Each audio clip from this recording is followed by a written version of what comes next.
I've written I've written quite a bit about the poor quality of the modern Aeolian player piano air motor. This unit is one of the ones that has the sliding plastic valve. I've taken all of the plastic valves off, and I've taken off all of the guides. They're all numbered so that they can go back exactly where they came from. And the thing that's important here is to note all of these voids here, here, here, here, here, here, here, here, here, down here,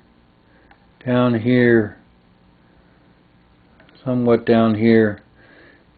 What you see here in these spaces is where the sliding valve has been rubbing as it goes up and down. It rubs, and because of the fact that the plastic is made of oil, okay? It leaves a shadow mark every place where it's rubbed. As a matter of fact, when you feel this with your finger, you can actually feel a small amount of drag here as compared to right here. Right here it's nice and slippery, and right here it's actually got kind of a drag feel to it, almost a slight sticky feeling. Okay? That's because they don't have an adequate amount of graphite on the motor, which would help prevent this stickiness. Although that's not the problem. This motor was sent to me because it's leaking, and it's leaking so badly that it's bringing down the entire system in the player piano. And I tested it, and sure enough, I mean, I could tell immediately it was leaking like a sieve. So I took it apart, and the first thing I noticed is that there are all these voids. Well, this is the main vacuum channel.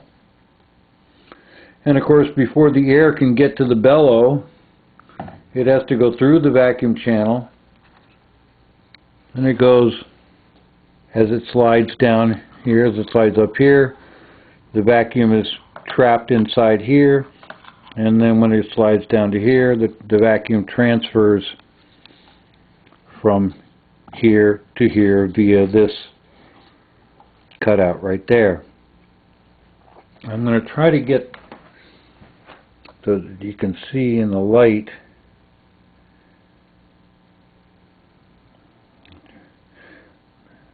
you might be able to see down here this shiny part right here. And we'll see if we can get up here. You can see the shiny part up here, shiny part over here, shiny part over here. And what we're looking for on this, to find out if it's flat, is that there's a dull area all the way around. And that indicates that this surface is flat. So as it's sliding up and down, this surface itself is flat. Unfortunately, what's not flat is this surface. Obviously, because of these voids that you see all the way along here, this area right here, this whole area right along here, is actually dipping down a small amount, creating that void underneath there. And that is going to have to be fixed before this motor will work properly. And we can get into that later. The next thing I'm going to do is I'm going to check the integrity of this air channel. I'm going to seal all this off with a piece of tape, and then I'm going to find out whether or not the air is, because this is supposed to be a sealed chamber in here. All of these, this whole area down in here is covered with shellac or some sort of a sealant on the inside. And what I found over the years is that the wood that they used, was not well enough dried, and it cracks, and then air is actually leaking internally through the wood and out the back of the motor on the back side, leaking right through the wood and out into the atmosphere. And we're going to check that and find out if that's the case with this motor.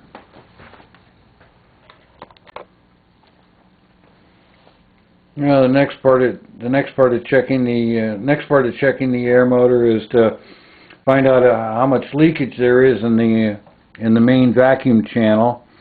And in this case, I've just checked it, and the leakage is not severe. I don't know exactly how I'm going to be able to demonstrate this. Move away a little bit here. And,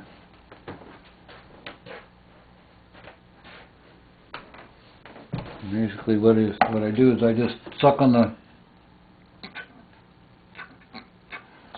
channel, and in this case the leakage is not severe. In fact, there's very, very little leakage. So what that means is that in this case the primary leakage is in the sliding valves, which means that this surface here is going to have to be refaced.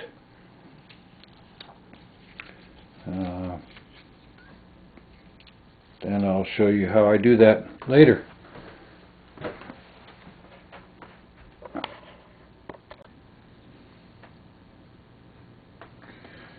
When you have an air motor that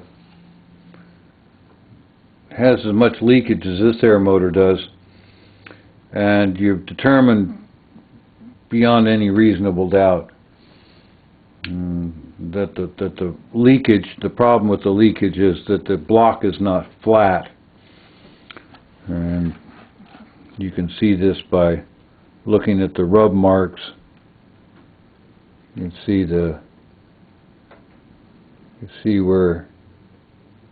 by the shininess where the sliders have been rubbing and where they haven't been rubbing. There's only one thing to do, and that's to sand it down.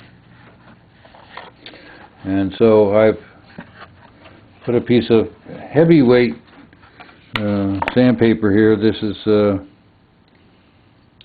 60 grit. And that's where I'm going to start. And what I'm going to do is I'm going to show you, as I do this, the difference that it makes as it's happening. And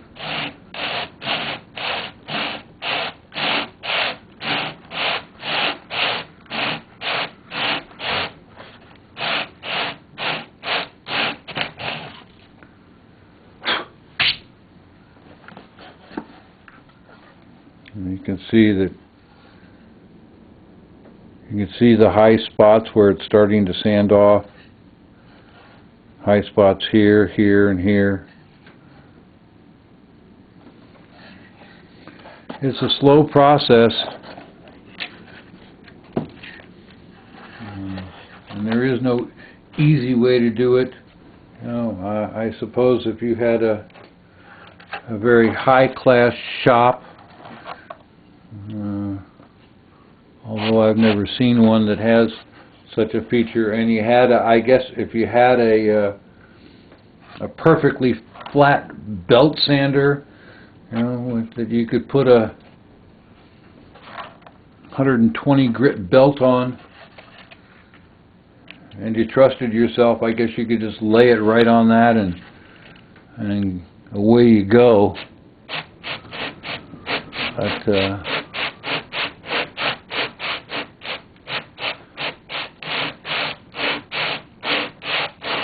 for the beginning here, we just want to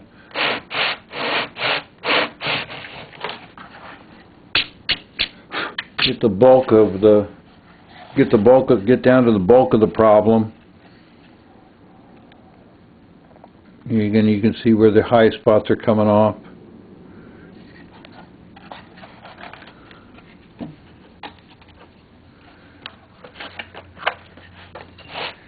We won't use this paper for very long because it's so thick.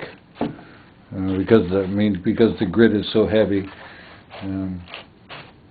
Just that if we were to start out with, let's say, 120 grit or something like that, would be here for days.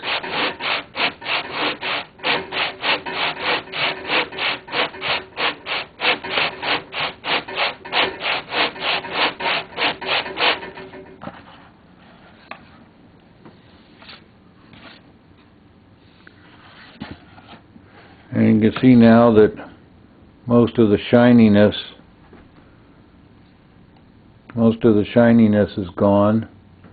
However, you also might notice that these areas right here where it wasn't making contact, these are still nice and clean. In other words, we haven't gotten down far enough on the block yet to even address the problem areas. So give it a couple more passes.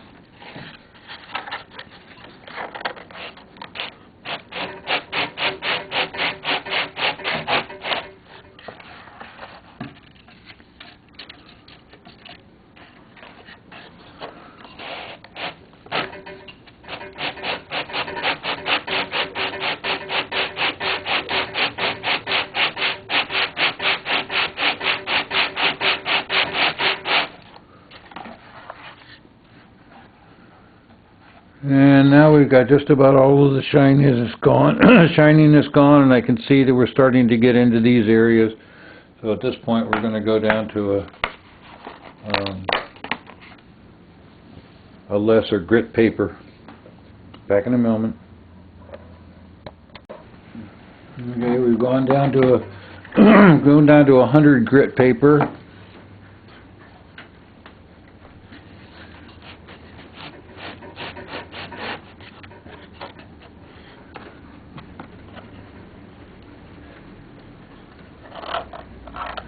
Get something to hold on to here.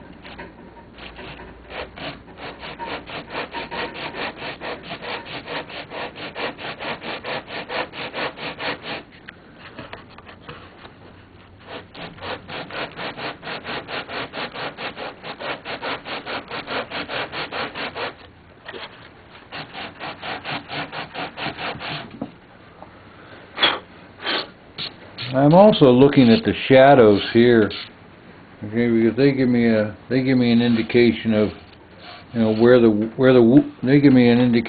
wood is coming off,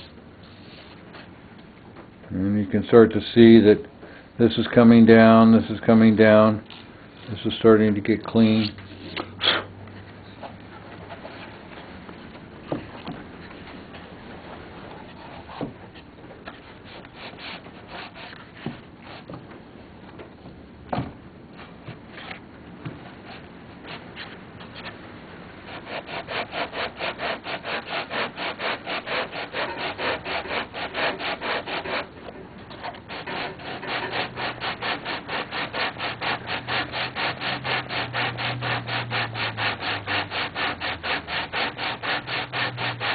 I'm pretty much just sliding it back and forth. I'm letting the weight of the motor itself apply the tension. You can see now we're starting to get a cleaner surface. All the high spots are coming down.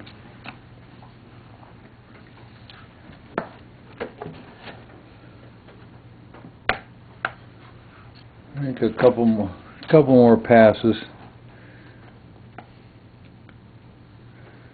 I get this area in here.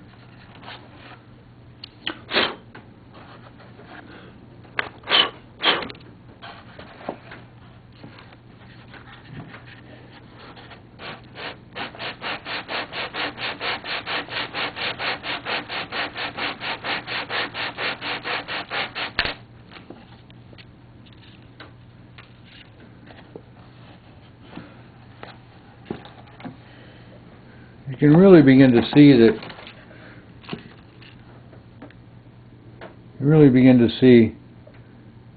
the areas now. Now you can really begin to see how this part right here is still shiny, because that's where the graphite was. And what that indicates is that this is the lowest area of the whole surface. This area right here was, this area right here and here are the lowest of the areas. Here too. I'm going to go ahead and get another paper.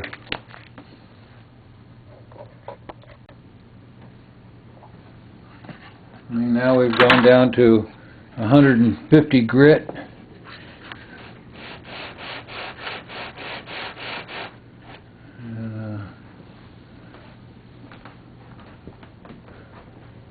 I'm going to go ahead here and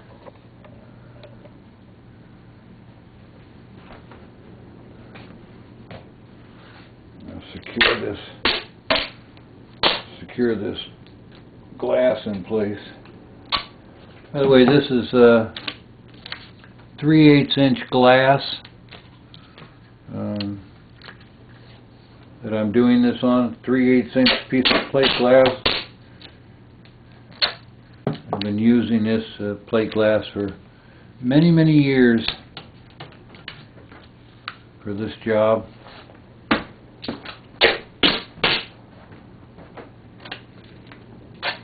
I've never been able to find a better surface.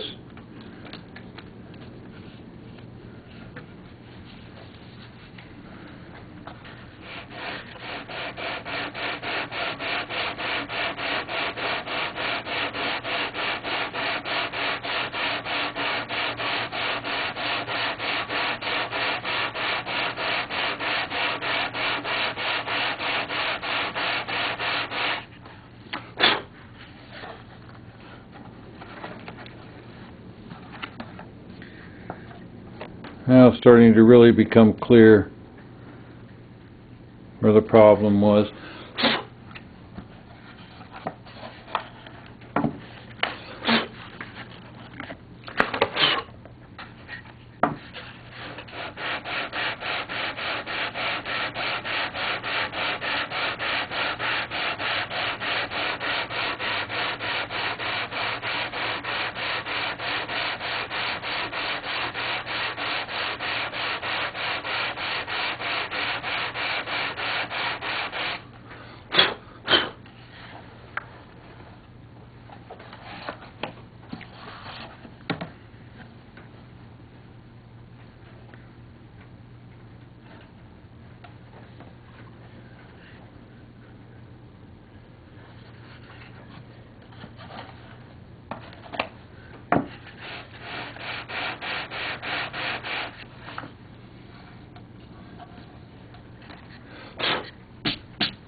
You can see out by the pattern on the sandpaper that I'm starting to get down to so it's pretty even all the way across. Seems to be this one very low area over here. You can see it's still shiny.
I think I'm going to go ahead and change the paper, get a new piece.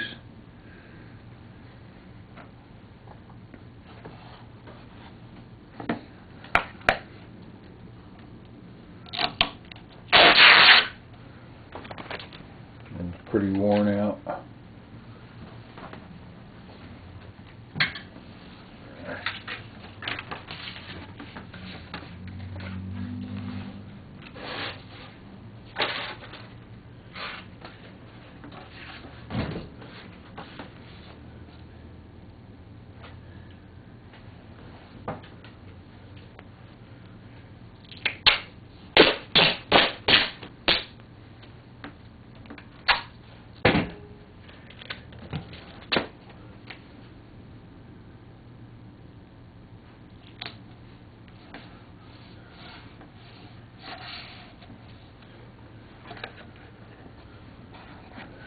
It's also another nice thing about using new pieces of paper is that you get to see the pattern on the paper.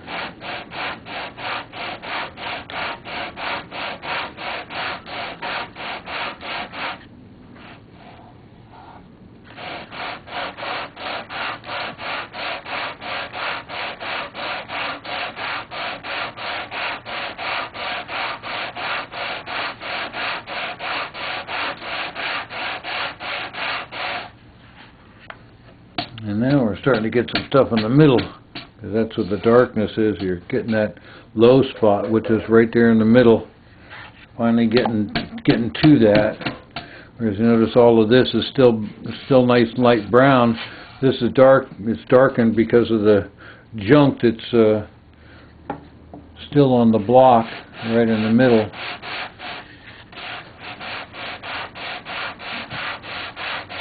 Graphite and old plastic and whatnot.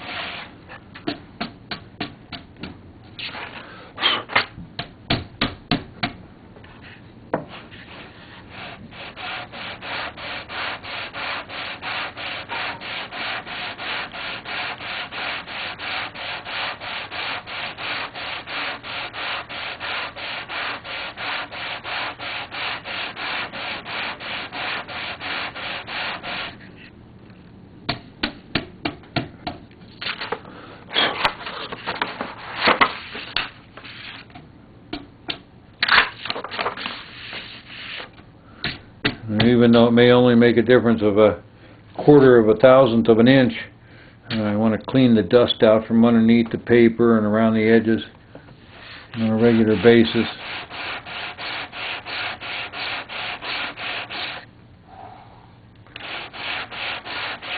Because you start getting down to the finer grit paper,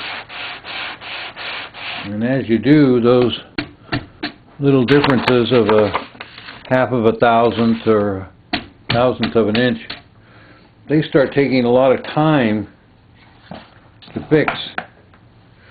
Now you can see we're getting down there.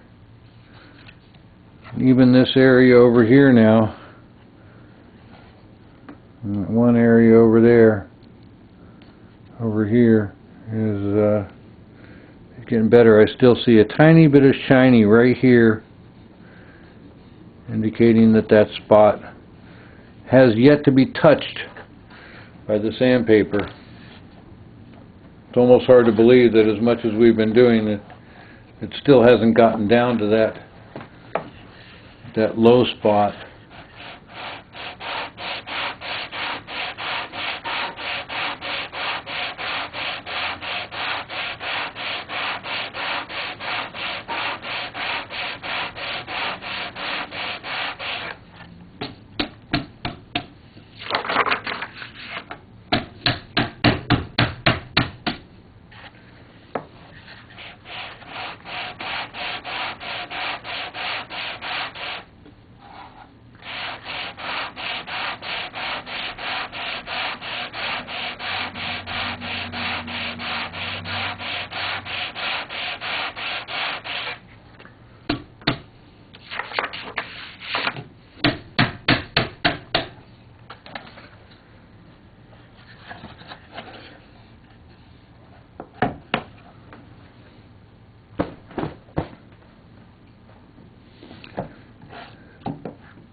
Looks like we finally got down to it.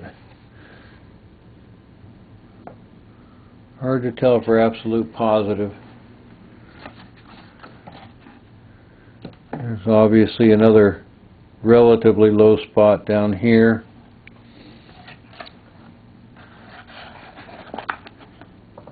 Do a little bit more before we go to the next grit.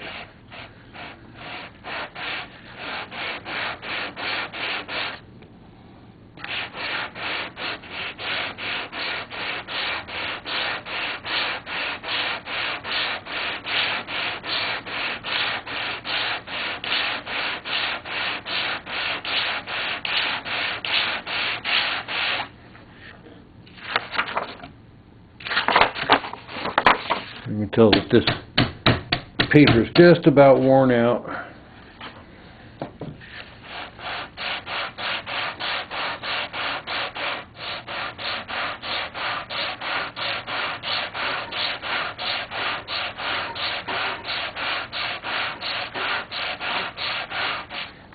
Because we're not getting hardly any dust off there. Okay, we're going to go down to the next grit. This was 150. Next we're going to go down to 220. Okay, now we're down to 220 grit.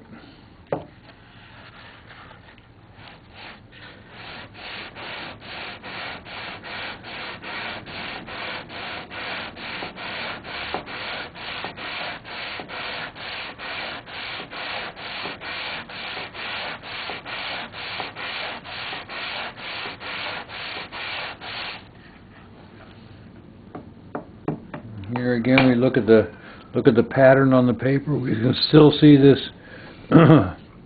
almost a void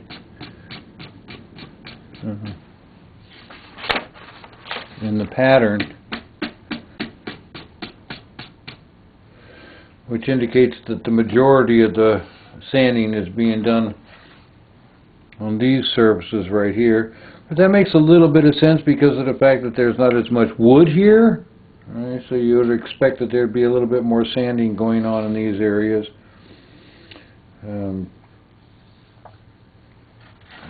But there are no low points left anymore. It's all flat now. We're getting into the final stages. And what I do at this point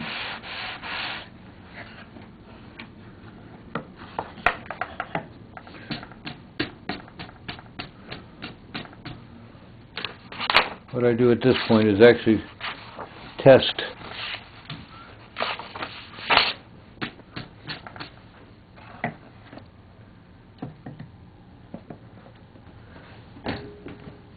to see how things are going. I'll show you that in a second. What I do at this point, once I've got everything flat, I'm going to go ahead and give it a quick dusting.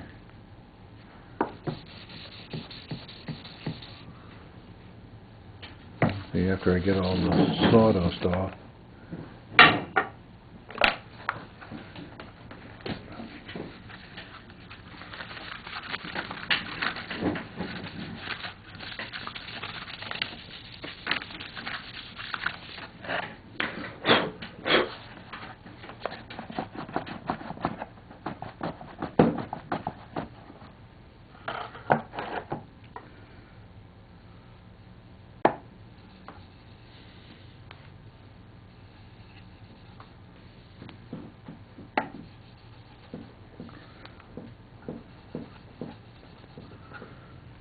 And give it a quick dusting with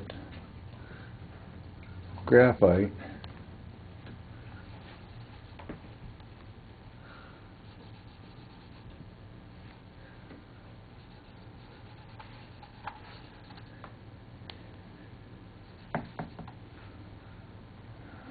Let's try to do it this way.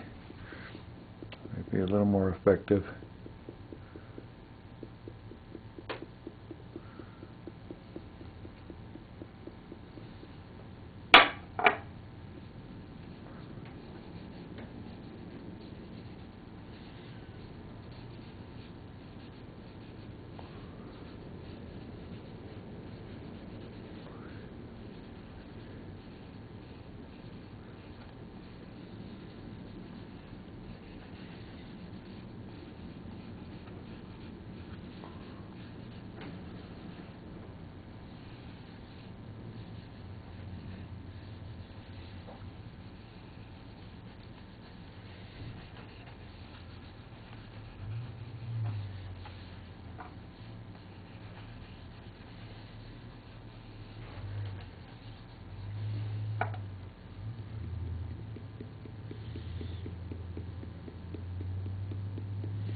Okay.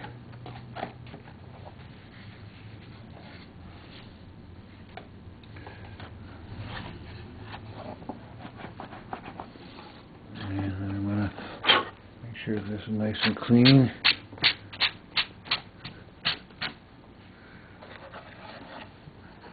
And we're going to run it over here.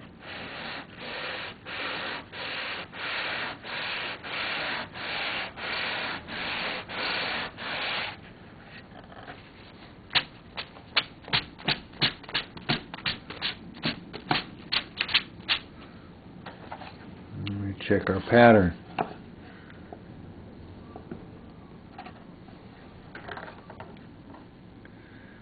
And we can see that it's little build-ups here on the, a little bit of build-up here. And evidently something, a little piece of dust or something like that that got in there. But this is looking pretty good. And that's what it is. It's this darn paper from this rag.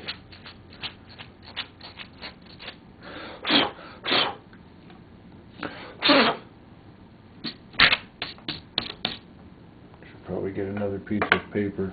This one's soiled with the lint.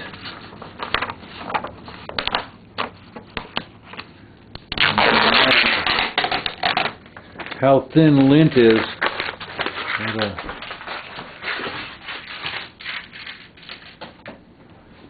Lint is probably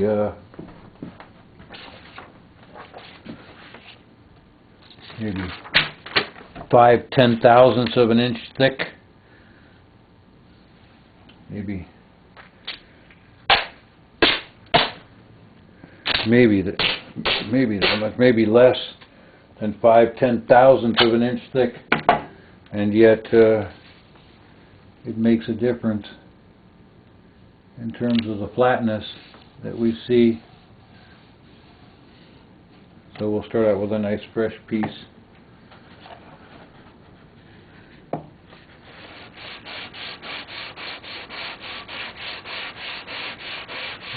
I'm just barely laying this on here.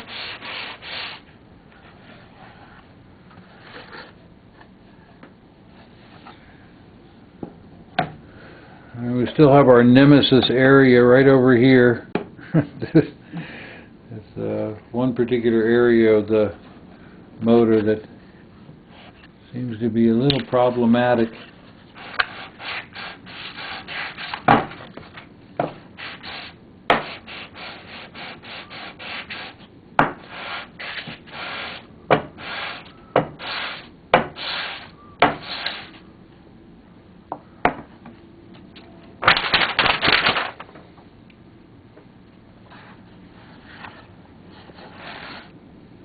Almost like there's something on there.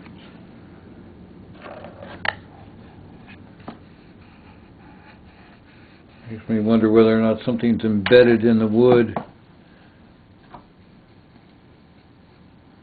I feel there's something right here. I don't know if you can see that, but there's something right here.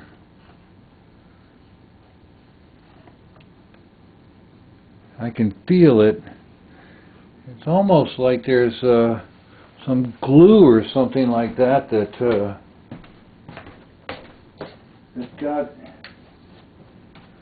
got embedded in the wood, making that particular tiny little spot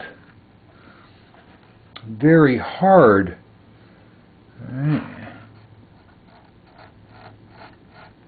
Sure enough, there is something here besides wood.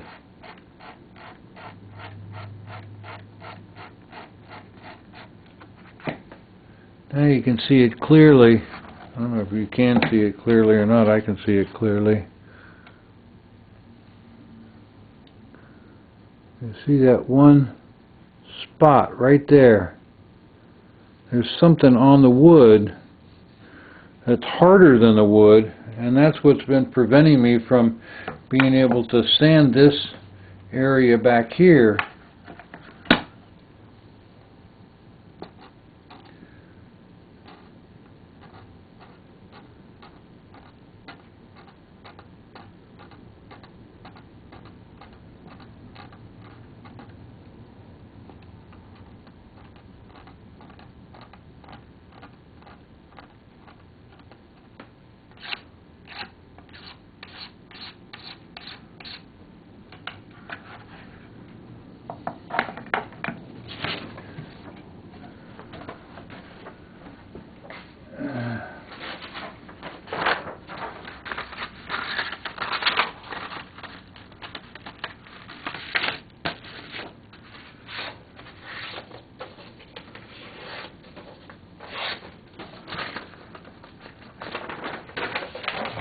No, I'm wasting film here.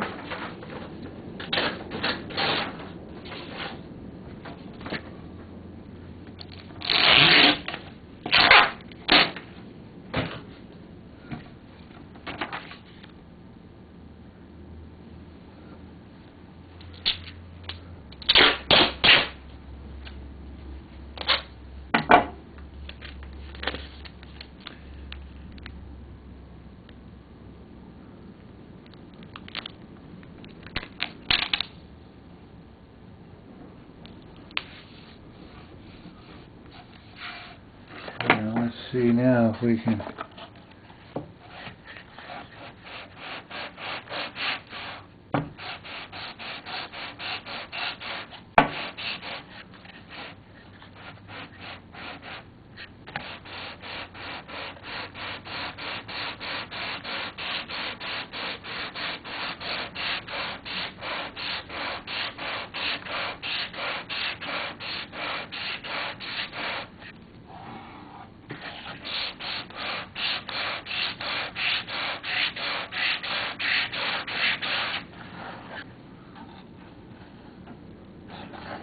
Huh.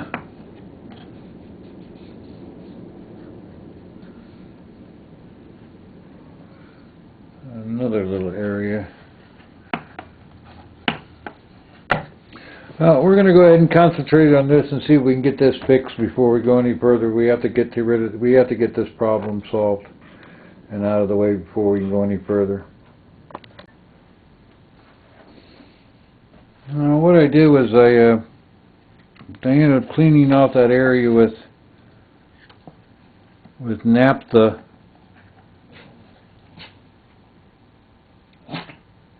and I can see a tiny little remnant of shadow made its way down in the pore of the wood of where it used to be, but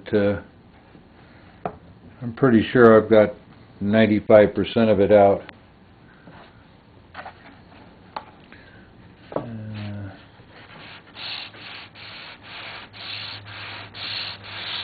Go ahead and give this another few passes.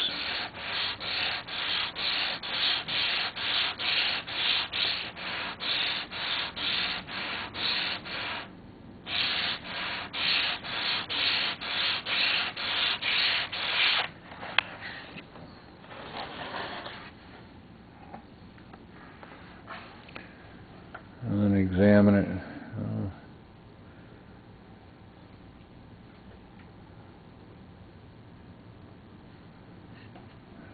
It looks darn flat to me.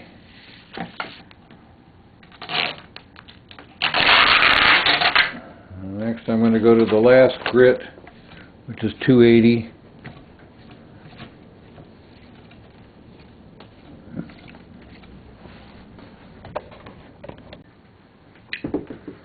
Okay, I've finished sanding this for the time being. What I've done here is I've mixed up a mixture of denatured alcohol and graphite that I'm going to paint on here.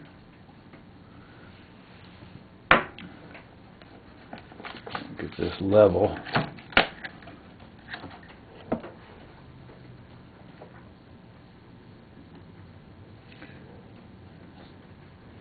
And what I'm doing is I'm getting this graphite down into the pore of the wood.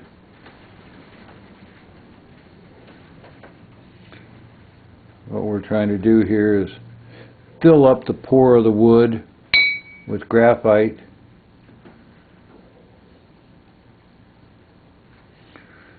And of course, because of the fact that your denatured alcohol has a small amount of water in it, or a percentage of water,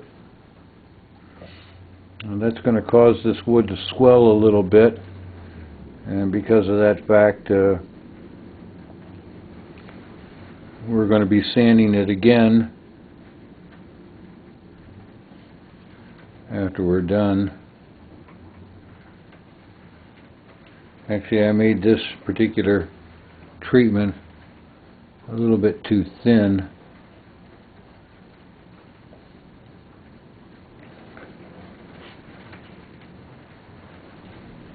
Should have made it thicker. You notice that I'm going against the grain.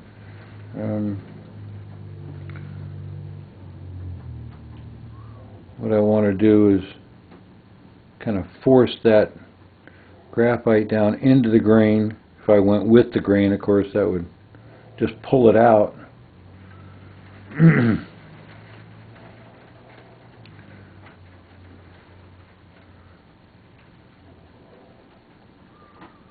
I'm going to go ahead and let this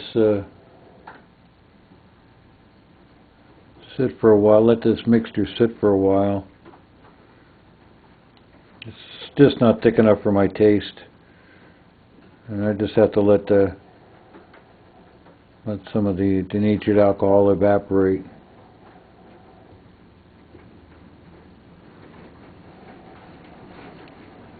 Until the mixture thickens up, and then we'll go ahead and do it some more.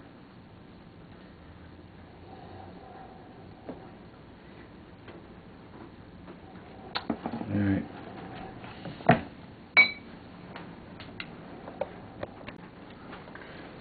What I decided to do while this wood was just still a little damp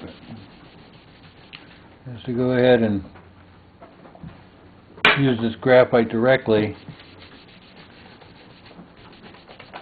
and work it into the wood.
Now we'll let that dry.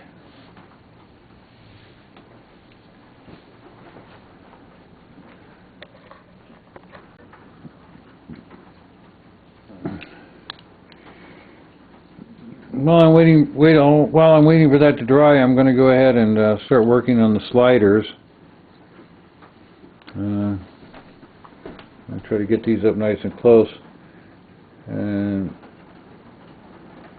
you can see that this surface is not even and flat. You can tell by the shininess. Everywhere you see this shininess, it means it's not touching. And we're going to. Alright, I just finished number 2, and now I'm on to number 3.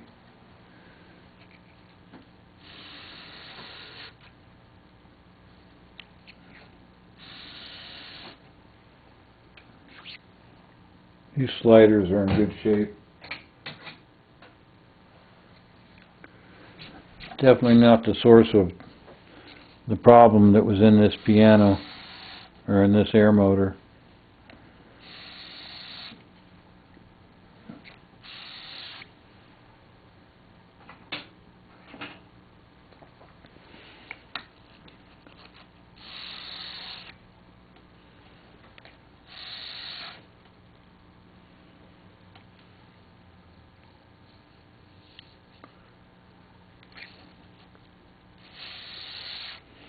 No, you don't want to press, excuse me, you don't want to press too hard on these, because they're just made out of plastic. And you can actually force them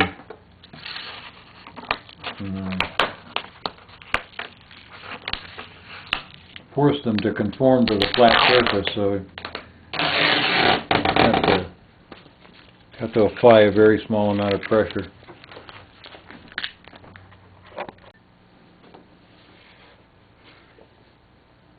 And then for the final pass, we'll go over these with 400, run these over 400 grit paper.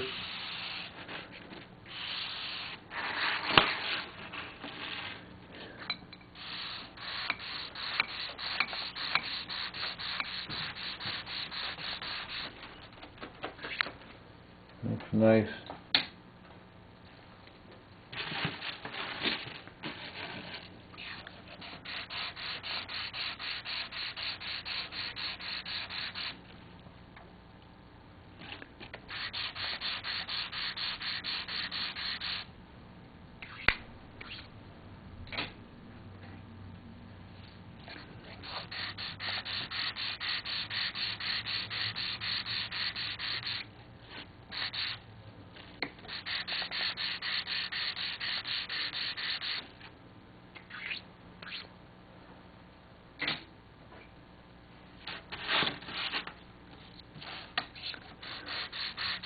By the way, if you feel any sort of an irregularity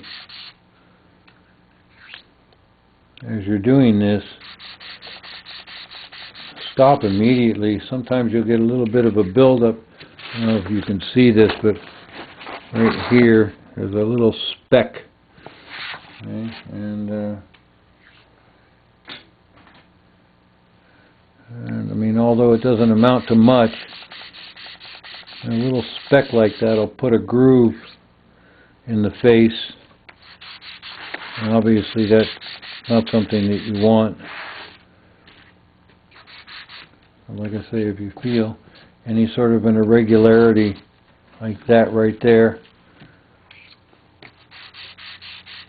or that right there, you want to stop immediately and go to a new area of paper.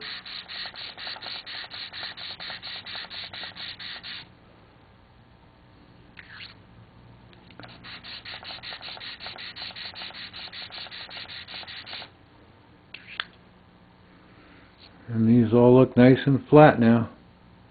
Nice and pretty.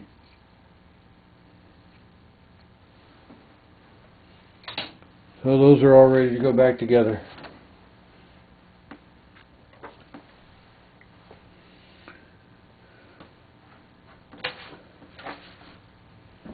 I'm going to go ahead and take this motor now, and now that this is all dried,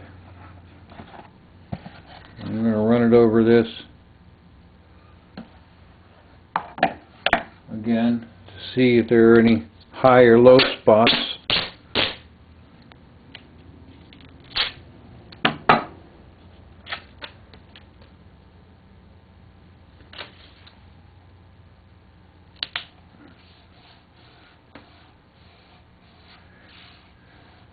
And we're down to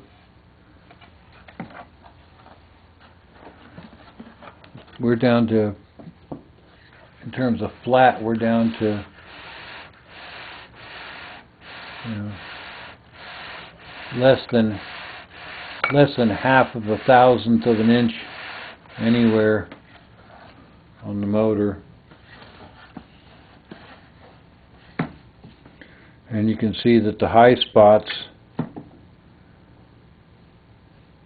are where these holes were. And what has happened here is that the water that was in the alcohol, the denatured alcohol, what happened is the water got down inside of these holes and actually expanded that wood a tiny amount, which is what caused the wood to raise up.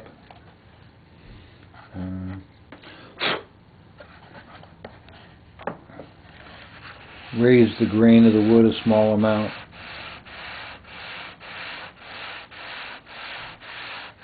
Fortunately,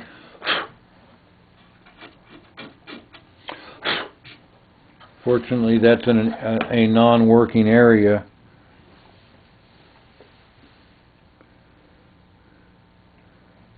We can also see with some displeasure how this whole area here is in really fine shape, nice and flat, but then we see this area right here, which is not so fine, and that indicates to me that perhaps a little bit more work is necessary, at least until we get these areas in here all nice and filled in. Perhaps we'll let this go ahead and dry a little bit longer. I imagine it's all the way dry yet, but I'm not going to waste time sanding until I'm positive that it's 100% dry.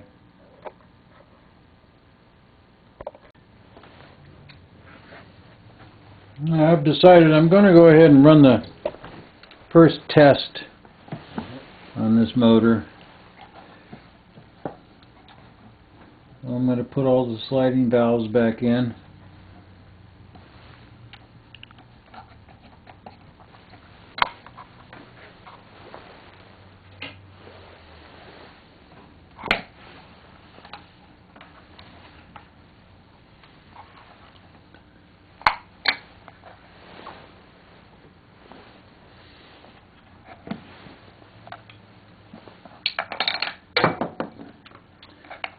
not good.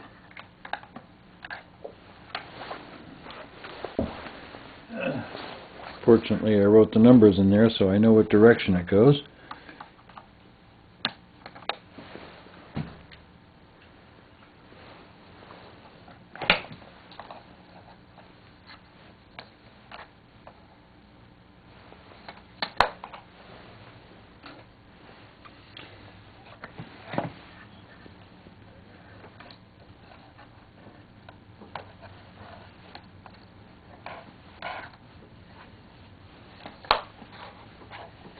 Let me get these basically centered.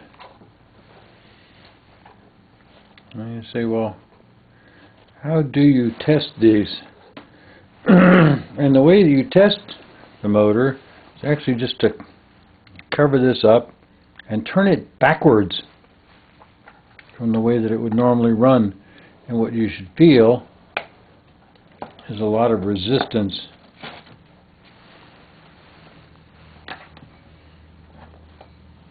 As long as you get these all centered up.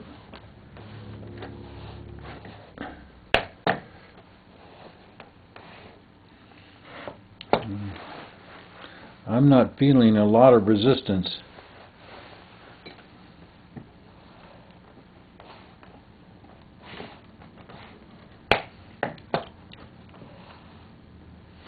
I am feeling some.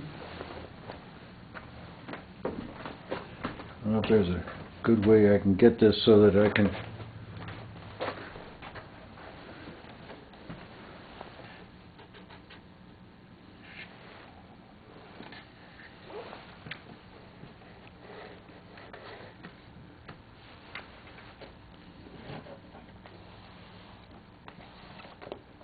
that's better. Yeah, it's starting to build up.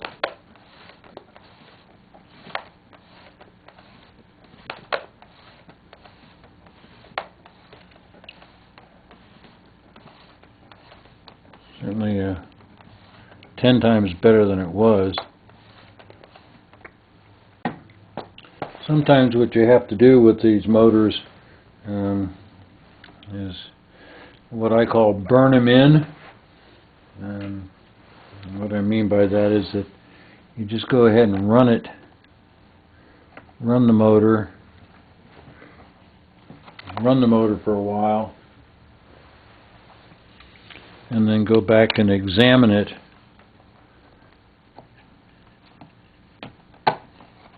and see how the sliders, you see the marks that the sliders are leaving.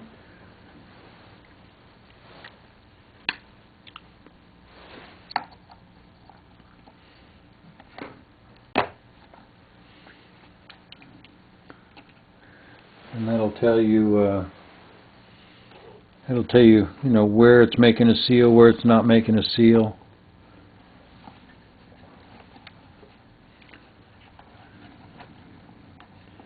Give you an idea of how much more work you may have and where you may want to concentrate your effort. If there's a particular area, you know, that shows itself as being particularly bad. So what we're going to do is we're going to set this all up. Have to make a jig of some sort to hold the motor up because there's no mounting for this motor. So I have to make something up so that it can sit, so that all the bellows are free to move. We'll get back to that in a minute. Well, as it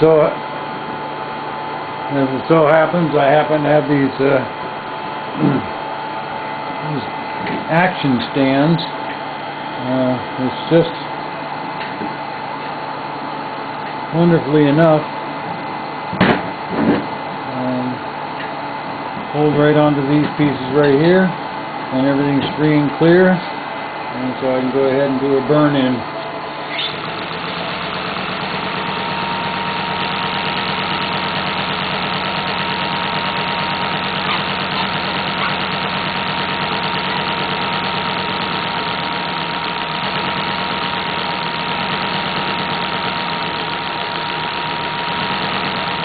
I'm doing is pressing this.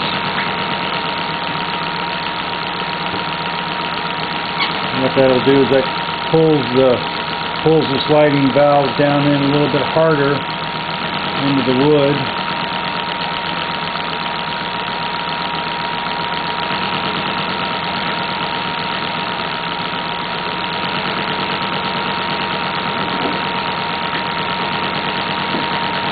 Motor has a tremendous amount of torque.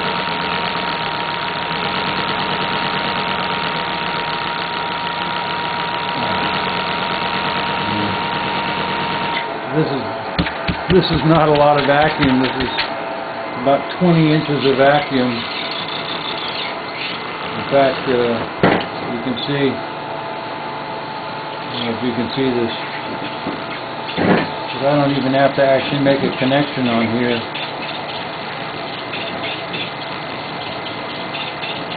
To get the motor to run, I'm not even actually making a full connection on here. This motor is running at approximately 5 inches of vacuum.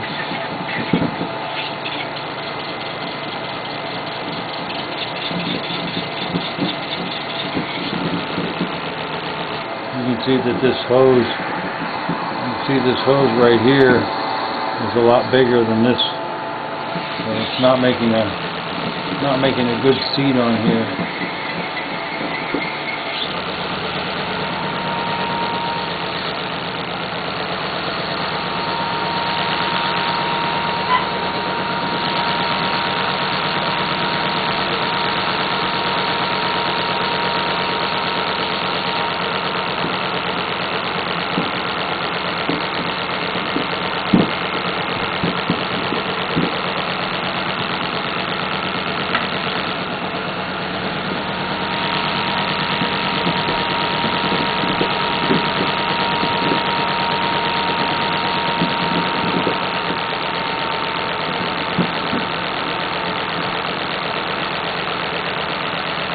I haven't even checked the timing on this yet. I'm going to show you how we do that a little bit. Actually pretty simple. You just turn this around. There is a slight lope in this motor, which means that the motor sat in this position right here for a fairly long time. That's what causes a lope. It's an unevenness. It's an unevenness in the age of the cloth on the bellows.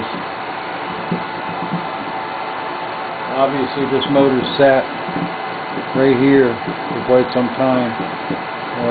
Overnight I'm going to leave it 180 degrees out. What I'm looking at for the timing is to see where the sliders come up to. I don't know if you can see that from where you are. Let's see if we can zoom in on this a little bit.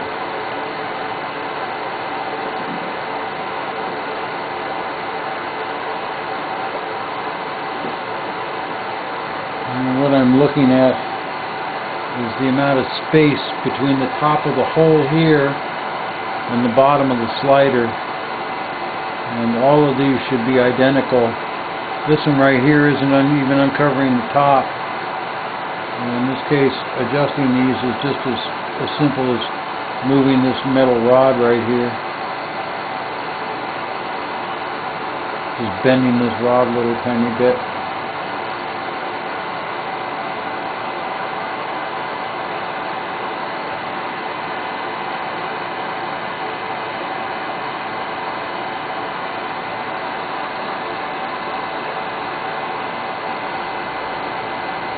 And now they're all the same.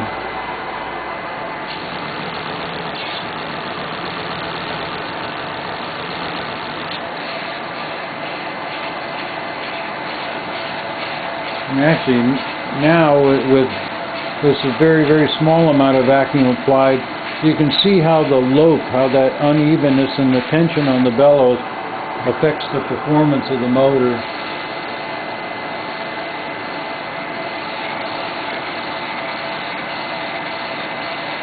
You can see that it's straining to get over that area where it's where there's kind of a hump.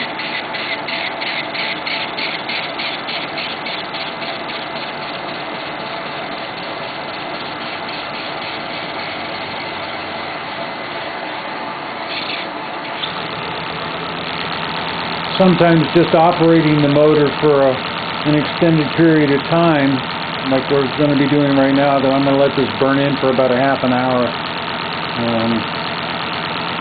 Sometimes just burning the motor in a situation where you've got these bellows that are uneven like that will help alleviate the problem just by exercising the motor.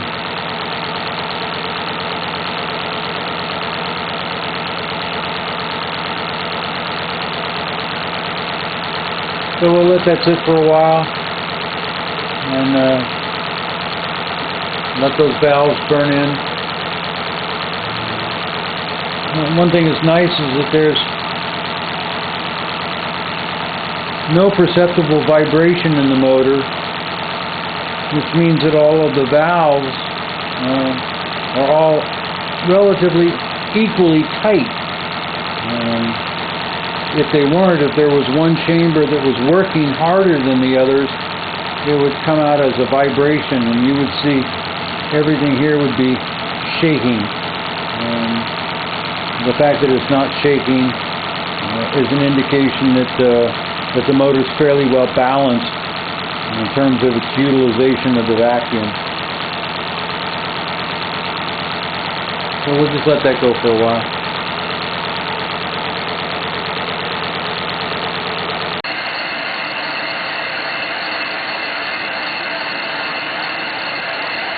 What I've done right here, more for my own curiosity than anything else, is to find out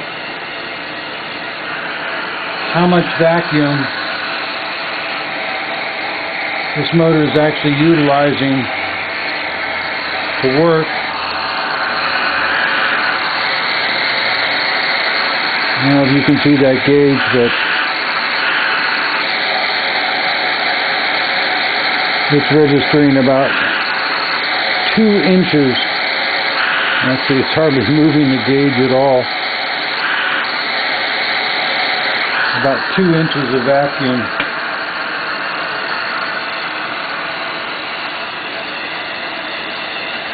To make the motor work.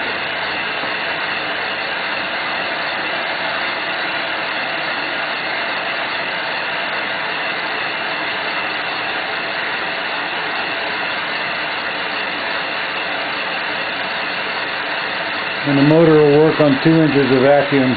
It's in darn good shape.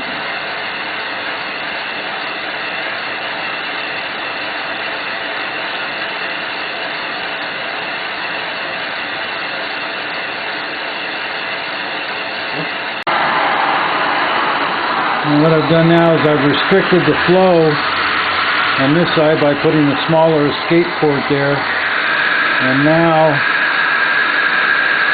it's at 4.5 inches. Just over 4 inches.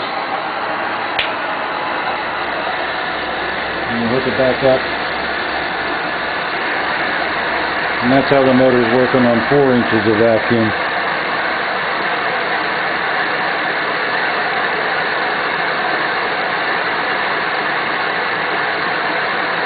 I'm looking at the pattern that's starting to develop down here and up here. Pattern's good. It's got great torque. See if I can stop this. I'm holding that as tight as I can, and it's just barely stopping.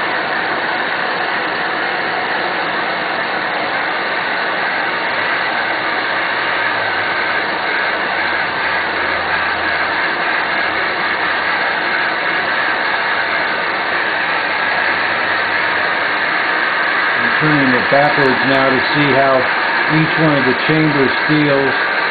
See if there's one chamber that's any stronger or weaker than the others.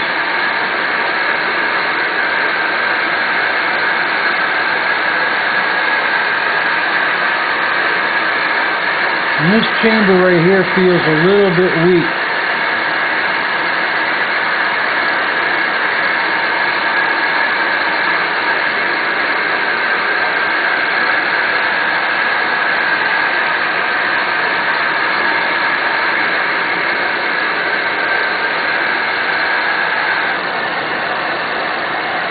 All of the others feel pretty equal.